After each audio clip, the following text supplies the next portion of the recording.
കുരിശുപാറ കല്ലാർവാലി മേഖലകളിൽ വീണ്ടും കാട്ടാന ആക്രമണം. കഴിഞ്ഞ ദിവസം ഇറങ്ങിയ കാട്ടാന വാഴയും ഏലവും അടക്കമുള്ള കൃഷിവിളകൾ വ്യാപകമായി നശിപ്പിച്ചു. കാട്ടാന പ്രദേശത്ത് സ്ഥിരമായി നാശം വിതച്ചിട്ടും വനം വകുപ്പ് അവഗണിക്കുകയാണെന്ന് കർഷകർ പറയുന്നു.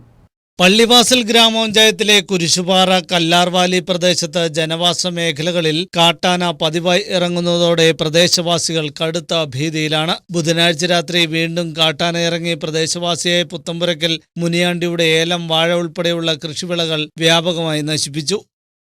രാത്രി ഒരു 2 മണിയോടുകൂടി ഒറ്റയാനൊരെണ്ണം വന്ന് നമ്മുടെ കൃഷി മൊത്തം നശിപ്പിക്കുകയും ചെയ്തു. ഏലവും അതുപോലെ തന്നെ വാഴ, പരിസരത്തുണ്ടായിരുന്ന കൃഷികളെല്ലാം നശിക്കുകയും പന്നിയായിട്ടും അതുപോലെ തന്നെ ആനയായിട്ടും കൃഷി ചെയ്ത് ജീവിക്കാൻ പാടില്ലാത്ത രീതിയായി.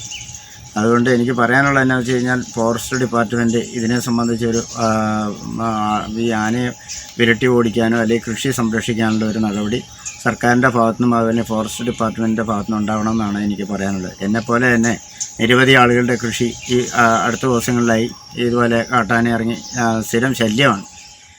ഒരാഴ്ചക്കാലമായി പ്രദേശത്ത് ഒറ്റയാൻ തമ്പടിച്ചിരിക്കുകയാണെന്ന് നാട്ടുകാർ പറയുന്നു. നിരവധി കർഷകരുടെ കൃഷിവിളകൾ തിന്നു നശിപ്പിച്ചിട്ടും വനപാലകർ തിരിഞ്ഞു നോക്കിയില്ലെന്നും നാട്ടുകാർ പറഞ്ഞു. കൂടാതെ കാട്ടുപന്നിയും കൃഷിയിടങ്ങളിൽ വ്യാപക നാശനഷ്ടമാണ് ഉണ്ടാക്കുന്നത്. അടിയന്തരമായി വന്യമൃഗശല്യം പരിഹരിക്കുവാൻ വനം വകുപ്പ് നടപടി സ്വീകരിക്കണമെന്ന് നാട്ടുകാർ ആവശ്യപ്പെട്ടു. അല്ലാത്തപക്ഷം പ്രതിഷേധവുമായി രംഗത്തിറങ്ങുമെന്ന് നാട്ടുകാർ മുന്നറിയിപ്പ് നൽകി.